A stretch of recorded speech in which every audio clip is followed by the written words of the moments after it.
Mangalayatan university का अपना radio station radio Narad 90.4 FM, जन जन की मंगलवाणी।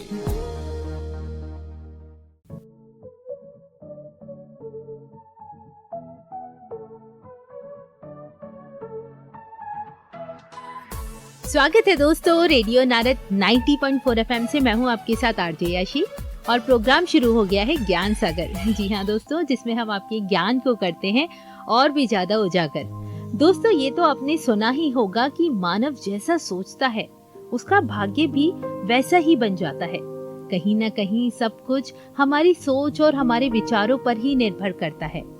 ऐसे में कभी कभी परिस्थितियां हमारा साथ नहीं देती, जिससे हम अच्छा नहीं सोच पाते और अक्सर हमारे काम बिगड़ने लगते हैं।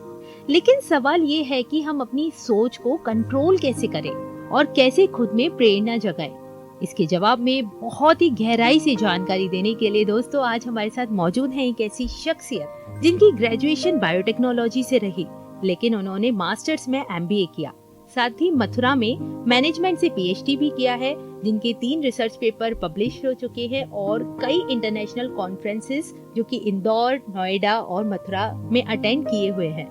इसके साथ ही काफी वर्कशॉप्स जिन्होंने अटेंड की हुई हैं और IIM बेंगलोर से बिजनेस कम्युनिकेशन में जिनको गोल्ड बैच सर्टिफिकेट से नवाजा भी गया है। दोस्तों, मैं बात कर रही हूँ मंगलायतन विश्वविद्यालय के institute of business and management की assistant professor doctor Deepika Bandal ji की, जो कि इस वक्त हमारे साथ स्टूडियो में मौजूद हैं। तो बिना देरी किए चलिए उनका स्वागत करते हैं। डॉक्टर दीपिका, आपका बहुत बहुत स्वागत है रेडियो नारद 90.4 FM में। Thank you so much Yashika ji, मुझे यहाँ बुलाने के लिए और मौका देने के लिए, ताकि मैं आपके श्रोताओं को एड्रेस कर सकूं, उनसे बात कर सकूं। बिल्कुल मैम, जहाँ मनुष्य के जीवन की विशेषताएं उसकी आंतरिक शक्ति पर निर्भर करती हैं, वहीं हमारे विचार जीवन की दिशा तय करते हैं। बाहर की अपेक्षा मन के अंदर चलने वाली हलचल निर्णायक होती है। ऐसे में तमाम तरह के विचार हमारे मन में आने लगते हैं। वहीं अगर महत्व की बात करें तो जीवन में विचारों का क्या महत्व है, उसके बारे में बताएं। देखिए, विचार जो है वो जीवन में एक बहुत महत्वपूर्ण भूमिका अदा करते हैं। आपके विचार ही आपके कैरेक्टर को भी डेवलप करते हैं, यानी आप क्या हैं ये कहीं ना कहीं आपके विचारों पर भी निर्भर करता है जी। आप अच्छा सोचते हैं तो अच्छी पर्सनालिटी आपकी दिखती है, अगर आप बुरा सोचते हैं तो आपकी एक नेगेटिव पर्सनालिटी डेवलप होती है। तो अच्छे विचार अच्छा बनाते हैं आपको, बुरा विचार जो है वो आपको बुरा भी बनाते हैं टू सम एक्सटेंट। इसीलिए विचार जो है वो आपका आंतरिक ढांचा है, मैं ये कहूँगी। आपके मन को दर्शाते हैं कि आपका मन जो है वो पॉजिटिव है या नेगेटिव है। ओके मैम, वहीं अगर मनुष्य के विचारों की जहाँ तक बात की जाए तो उनको कैसा होना चाहिए? देखिए, जो सुनने में ही अच्छा लगता है कि विचार हमेशा पॉजिटिव होने चाहिए, नेगेटिव विचार नहीं होने चाहिए। और दूसरी चीज, पॉजिटिव के साथ साथ आपके जो विचार हैं वो क्रिएटिव हों। क्रिएटिव इन द सेंस हमेशा कुछ अच्छा करने की सोचें। क्रिएटिव के साथ साथ वो थोड़ा कंस्ट्रक्टिव भी हों, कि जो हमेशा कुछ जोड़ने की बात करें, यानी कुछ बढ़ाने की बात करें कि भाई आज अगर मैंने कुछ किया है तो लाइफ में मुझे कुछ और भी अर्न करना है अपनी मेहनत से, अपनी काबिलियत से, और कोशिश करनी है, प्रयास करने हैं निरंतर, और कभी भी हार नहीं मानना। क्योंकि लाइफ में जब आप हार मान लेते हैं तो कैपेबिलिटी होने के बावजूद, आपकी क्षमता होने के बावजूद भी आप लाइफ में कुछ नहीं कर पाते। तो मैं यही कहना चाहूंगी कि विचारों का जीवन में बहुत अधिक महत्व है, और विचार भी ऐसे जो आपको पॉजिटिवली आगे बढ़ाएं, ना कि आपको रोके और नेगेटिविटी लाएं आपकी लाइफ में। डेफिनेटली मैम, जैसे आपने पॉजिटिव विचारों की बात करी, तो चलिए शुरुआत करते हैं पॉजिटिव सोच के साथ। तो पॉजिटिव सोचने के फायदे क्या क्या होते हैं, कुछ उदाहरण देकर आप हमें बता सकते हो? देखिए, पॉजिटिव सोचने के बहुत फायदे होते हैं, एक नहीं कई फायदे होते हैं। सबसे बड़ी बात तो जब भी आप परेशानियों में घिर जाते हैं तो ये पॉजिटिव विचार ही होते हैं जो आपको उभरने की हिम्मत देते हैं। वरना बहुत से लोग होते हैं जब जीवन में मुश्किल समय आता है तो वो टूट जाते हैं। वो सोचते हैं अब क्या होगा लाइफ में, मैं तो कुछ कर ही नहीं पाऊंगा। अब आप एक बिजनेसमैन के पॉइंट ऑफ व्यू से सोचें, अगर उसको बहुत बड़ा लॉस होता है तो वो क्या सोचता है, अरे मैं तो बर्बाद हो गया, मैं कुछ नहीं कर सकता लाइफ में। तो वो ये भूल जाता है कि भाई जब कुछ भी नहीं था तब मैंने इतना कुछ किया, तो फिर आज मैं बर्बाद हुआ हूँ तो पैसा ही तो गया है। जो इतने सालों में मैंने जो एक्सपीरियंस अर्न किया है वो तो मुझसे किसी ने नहीं छीना। तो अगर मैं नीचे से यहाँ तक आ सकता हूँ तो मेरे अंदर काबिलियत है कि मैं यहाँ से फिर उबर सकता हूँ। तो एक पॉजिटिव कंस्ट्रक्टिव सोच अगर उसके साथ है तो वो उसको ये हिम्मत देगी कि समय सबका बदलता है, लेकिन हिम्मत नहीं हारना है, पॉजिटिव अप्रोच के साथ प्रॉब्लम्स को सॉल्व करना है। क्योंकि लाइफ में दो तरीके की अप्रोच होती हैं। एक अप्रोच होती है आपकी that is problem solving approach, एक अप्रोच होती है वो that is problem seeking approach. वहां पे आप सिर्फ प्रॉब्लम डिस्कस करते हैं, और जहां प्रॉब्लम सॉल्विंग अप्रोच होती है वहां आप सॉल्यूशंस की बात करते हैं। तो जो लोग सॉल्यूशंस की बात करते हैं वो लोग पॉजिटिव अप्रोच फॉलो करते हैं और डेफिनेटली लाइफ में आगे बढ़ते हैं। अगर हम स्टूडेंट्स की बात करें तो पॉजिटिव थिंकिंग कैसे छात्रों की शिक्षा में मदद करती है? देखिए, स्टूडेंट्स की जो लाइफ होती है वो like they are quite young. वो इस उम्र में कई बार ये चीज़ों का नहीं अंदाज़ा लगा पाते कि उनके लिए क्या सही है क्या गलत है। तो उस समय अगर वो नेगेटिव थिंकिंग की पकड़ में आते हैं, यानी नेगेटिव अप्रोच उनकी हो जाती है, तो उस समय वो अपनी क्षमताओं को एक्चुअल में एनालाइज ही नहीं कर पाते। वो समझ ही नहीं पाते कि उनकी क्या काबिलियत है। तो वो यही सोचते हैं अरे ये तो मैं कर ही नहीं सकता, ये तो मैं कर ही नहीं पाऊंगा। तो ऐसे में बच्चे का भी ये ड्यूटी है, साथ में उसको पढ़ाने वाले टीचर्स और उनके मेंटर्स की भी ये ड्यूटी है कि बच्चों को इतना मोटिवेट करें कि वो अपने आप को पहचाने, अपनी कैपेबिलिटीज को जाने और पॉजिटिव अप्रोच लें लाइफ में हमेशा, कि वो ये सोचें कि भाई मेरे अंदर क्षमता है, अगर मैं प्रयास करूंगा तो डेफिनेटली मैं जो चाहता हूँ वो मैं कर सकता हूँ। कहीं ना कहीं मैंने ये भी देखा है कि कुछ पेरेंट्स का मानना होता है अगर उनकी कुछ तारीफ कर दोगे उनके सामने तो कहीं ना कहीं वो घमंड में आ जाते हैं। देखिए, मैं बात पॉजिटिव की कर रही हूँ। बहुत थिन लाइन होती है डिफरेंस की आपके कॉन्फिडेंस में और आपके ओवर कॉन्फिडेंस में। एक बहुत थिन लाइन होती है। कॉन्फिडेंस वो है जहां आप सोचते हैं कि मैं इस काम को कर सकता हूँ, और ओवर कॉन्फिडेंस ये है कि मैं ही इस काम को कर सकता हूँ। बहुत थिन लाइन है, राइट? तो जब आप ओवर कॉन्फिडेंस की पकड़ में आ जाते हैं तो कुछ समय तक आप अच्छा करते हैं, लेकिन आप मुंह के बल गिरते जरूर हैं, क्योंकि आपको ये लगता है कि मैं ही होशियार हूँ, बाकी सब कोई होशियार यहाँ पर नहीं है, या फिर मुझे तो तैयारी करने की आवश्यकता ही नहीं है, मैं इतना सक्षम हूँ कि मैं तो कर ही लूंगा। लेकिन कॉन्फिडेंस आदमी हमेशा अपनी तैयारी को पुख्ता रखता है, और जो भी नई चीज उसकी तैयारी के लिए आवश्यक होती है वो उसको इंटीग्रेट करता है अपनी एग्जिस्टिंग प्रिपरेशन में। तो ये एक बहुत थिन लाइन डिफरेंस होता है। जहां तक बात पेरेंट्स की है, तो पेरेंट्स का भी ये फर्ज है कि भाई वो बच्चों को कभी भी नेगेटिवली मोटिवेट ना करें कि भाई तुम तो ये कर ही नहीं सकते, तुम एक बार फेल हो गए तो तुम तो लाइफ में बर्बाद हो गए, आप कुछ कर ही नहीं सकते।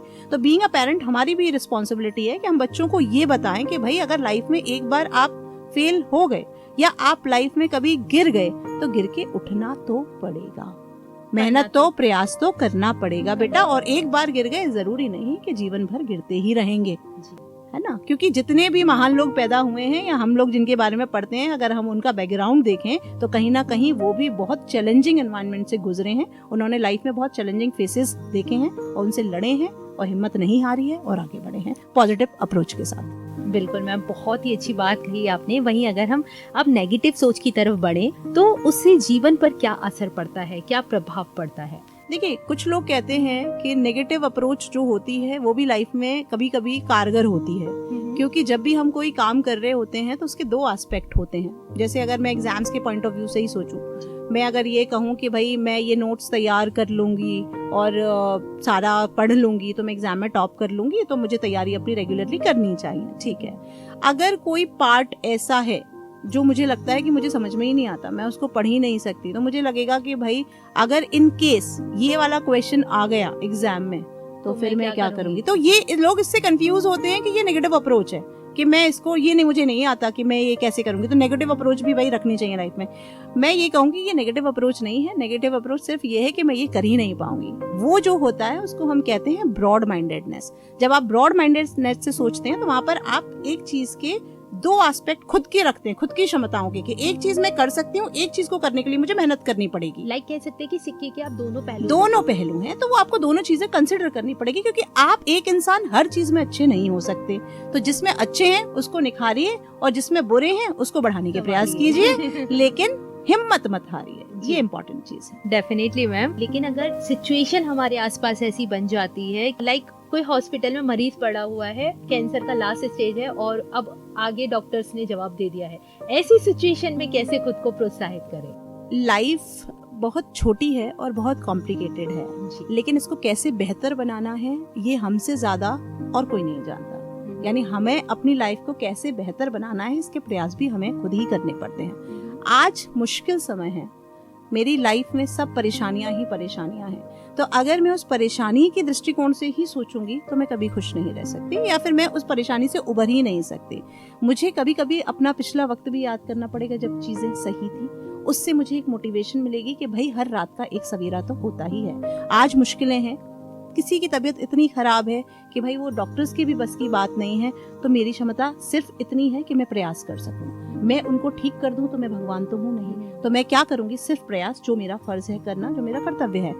उस समय मेरे को खुद को भी शक्ति देनी है कि भाई अगर कल को नेगेटिव चीजें होती हैं मेरे साथ में तो मैं खुद को कैसे संभालूंगी, या फिर अपना बेस्ट टू बेस्ट, जिससे कल को मुझे कोई रिग्रेट ना हो, मैं वो क्या प्रयास आज कर सकती हूँ। तो सबसे बड़ी बात, जब भी लाइफ में नेगेटिविटी हो, देखिए इस केस में तो ये हो सकता है कि भगवान के हाथ में कई बार चीजें होती हैं, तो बीइंग अ इंसान हम उसको हैंडल कर ही नहीं सकते, बस हम प्रयास कर सकते हैं। तो वहां तो आप प्रयास कीजिए, प्रयास ऐसे कीजिए कि कल को आपको पछतावा ना हो कि आपके प्रयासों में कुछ कमी रह गई, आप कुछ और कर लेते तो शायद आज कुछ और ही नजारा होता, राइट। लेकिन जब भी आप मुश्किलों में हो तो कुछ चीजें हमेशा ध्यान रखें कि एक तो हर रात का सवेरा होता है, और दूसरी चीज, लाइफ में बहुत बड़े बड़े महान लोगों के जीवन में महान महान परेशानियां आई हैं, और वो उन महान परेशानियों से उबरे हैं, और उन्होंने एक एग्जाम्पल क्रिएट किया है सोसाइटी में। जैसे अगर हम बात करें एल्बर्ट आइंस्टाइन की, उनको एक ऑटिज्म करके बीमारी हुआ करती थी। हम बात करें स्टीफन हॉकिंस की, तो अपनी व्हीलचेयर से उठ ही नहीं पाते थे। ये दोनों ही दुनिया के बहुत अच्छे फिजिसिस्ट रहे हैं। हम बात करें डॉक्टर जॉन नैश की, जो अमेरिकन मैथमेटिशियन रहे हैं, तो उनको भी शिज़ोफ्रेनिया था, जिसमें वो भूल जाया करते, उनको हेलुसिनेशंस हुआ करते थे। इन्होंने लाइफ में बहुत चैलेंजेस फेस किए हैं। तो इतना सब कुछ सहने के बावजूद उन्होंने जो कॉन्ट्रीब्यूशंस दिए समाज में, उसके लिए बच्चा बच्चा आज उनका नाम जानता है।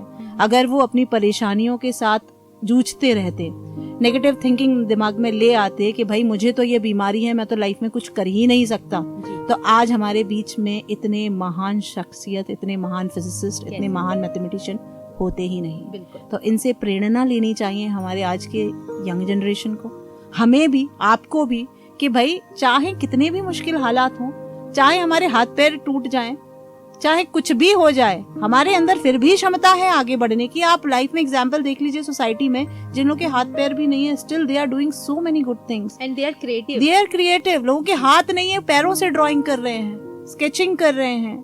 आर्टिस्ट इतने बड़े बड़े हमारे यहाँ हैंडीकैप्ड बैठे हुए हैं, देख नहीं पा रहे हैं, लेकिन उसके बाद इतने प्यारे प्यारे चित्र बना रहे हैं। तो इसका मतलब ये है, अगर वो थक जाते, हार जाते जीवन में, तो वो कुछ कर ही नहीं पाते। आपके सामने इतने एग्जाम्पल्स हैं, उनसे देखें। जब भी परेशान हो, जब भी नेगेटिव ख्यालात आए दिमाग में, ऐसे लोगों की लाइफ को देखें और देखें उन्होंने कितने चैलेंजेस फेस करते हुए, उनसे जूझते हुए, खुद को संवारते हुए वो आगे बढ़े। तो फिर आप तो नॉर्मल इंसान है, हम तो कर ही सकते। बिल्कुल। आप ऐसे लोगों के बारे में जानें और देखें कि आप ही परेशान नहीं हैं, दुनिया में और भी बहुत लोग परेशान हैं, लेकिन स्टिल लोग स्ट्रगल कर रहे हैं अपनी परेशानियों के साथ, उनसे जूझ रहे हैं और लाइफ में आगे बढ़ रहे हैं, रुक नहीं रहे, हार नहीं मान रहे, क्योंकि जो हार मान जाते हैं वो कभी आगे नहीं बढ़ पाते। बहुत ही गहरी बात कही है आपने मैम, और आपका ज्यादा वक्त न लेते हुए मैम एक संदेश की बात और आपसे करना चाहूंगी कि जो श्रोता इस वक्त आपको सुन रहे हैं, उनको आप अपनी ओर से क्या संदेश देना चाहेंगी? देखिए, अपने सभी श्रोताओं से बस मैं यही कहना चाहूंगी कि जीवन में अच्छा वक्त हो या बुरा वक्त, हमेशा क्रिएटिव सोचिए, कंस्ट्रक्टिव सोचिए। कंस्ट्रक्टिव यानी हमेशा आगे बढ़ने की सोचिए। आगे बढ़ने की सोचने से मतलब ये है कि जहाँ तक आप अभी खड़े हैं, आप कैसे अपनी लाइफ को, अपने आसपास रहने वाले लोगों की लाइफ को और बेहतर बना सकते हैं। हमेशा इसके लिए प्रयासरत रहिए, और सिर्फ अपने बारे में ही ना सोचें। अगर आपके साथ 4 लोग खड़े हैं तो आप ये भी सोचें कि आप कुछ ऐसा करें जिससे उनकी लाइफ भी थोड़ी इन्फ्लुएंस हो अच्छे की तरफ, वो भी अच्छा सोचें, वो भी आगे बढ़ें। यानी आप आगे बढ़ रहे हैं, साथ में अगर आप 4 लोगों को और साथ में आगे लेकर बढ़ रहे हैं, और वो 4 लोग भी अपने साथ 4-4 लोगों को आगे लेकर बढ़ रहे हैं, तो आप ये सोचिए सभी लोग कितना कुछ पाएंगे अपनी जिंदगी में। और पॉजिटिव अप्रोच, एक पॉजिटिव थिंकिंग जो है, जो एक पॉजिटिव विचार आपके जीवन में है, वो आपके जीवन को हमेशा बेहतर बनाते हैं और आपको खुश रखते हैं। और आपको खुश रखने की जिम्मेदारी सिर्फ आपकी है और किसी की नहीं है। इसीलिए अपने आसपास के लोगों को मोटिवेट करें ताकि वो भी अपने जीवन में पॉजिटिविटी लेकर आए और दूसरे लोगों की मदद करें। बिल्कुल मैम, बहुत ही कम शब्दों में और बहुत ही डीप मीनिंग वाली बात कही है आपने हमारे श्रोताओं के लिए। दोस्तों, मायो क्लिनिक के अनुसार भी अगर आपके दिमाग में आने वाले विचार ज्यादातर नेगेटिव हैं, तो आप जीवन के प्रति अधिक निराशावादी होंगे। वहीं अगर आपके दिमाग में आने वाले विचार पॉजिटिव हैं, तो आप ज्यादा आशावादी होंगे और आपके काम भी बनने लगेंगे। हमें अपना नजरिया बदलना होगा और विश्वास भी करना होगा कि हम एक दिन सफल जरूर होंगे। इसके अलावा हमें सकारात्मक सोच तकनीकों को भी लागू करने की जरूरत है, जो हमें अपनी असफलताओं से सीखने और ध्यान केंद्रित करने में मदद करेगी। बाकी एक बहुत ही अच्छे संदेश के साथ डॉक्टर दीपिका जी ने अपनी वाणी को विराम दिया कि अगर आप हेल्पफुल नेचर रखेंगे, जरूरतमंदों की मदद करेंगे, तो कहीं ना कहीं आप भी आगे बढ़ेंगे, वो भी आगे बढ़ेंगे, जिसके लिए मैं उनका तहे दिल से धन्यवाद करती हूँ। डॉक्टर दीपिका जी, रेडियो नारद से जुड़ने के लिए और साथ ही हमारे श्रोताओं को मनुष्य के विचार और उनका जीवन पर प्रभाव पर ढेर सारी जानकारी देने के लिए आपका बहुत बहुत धन्यवाद। Thank you so much for calling me here. बहुत बहुत धन्यवाद सभी श्रोताओं का कि आपने सुना, और आशा करती हूँ कि जो कुछ भी मैंने कहा वो आप अपने जीवन में अप्लाई करेंगे, उसको आप फॉलो करेंगे, और डेफिनेटली आप खुद भी देखेंगे कि आपके जीवन में कितने बदलाव आते हैं एक पॉजिटिव अप्रोच के साथ अगर आप अपनी लाइफ को बिताते हैं तो। Thank you so much. बिल्कुल मैम। इसी के साथ दोस्तों, अभी मेरा भी वक्त हो गया है आप सभी से विदा लेने का। फिर लेकर आऊंगी आपके लिए एक नया खास विषय और जानेंगे उसके बारे में कुछ इंटरेस्टिंग बातें एक नए मेहमान के साथ। तब तक के लिए मुझे यानी आरजे याशी को दें इजाजत। रेडियो नारद 90.4 FM, जन जन की मंगलवाणी।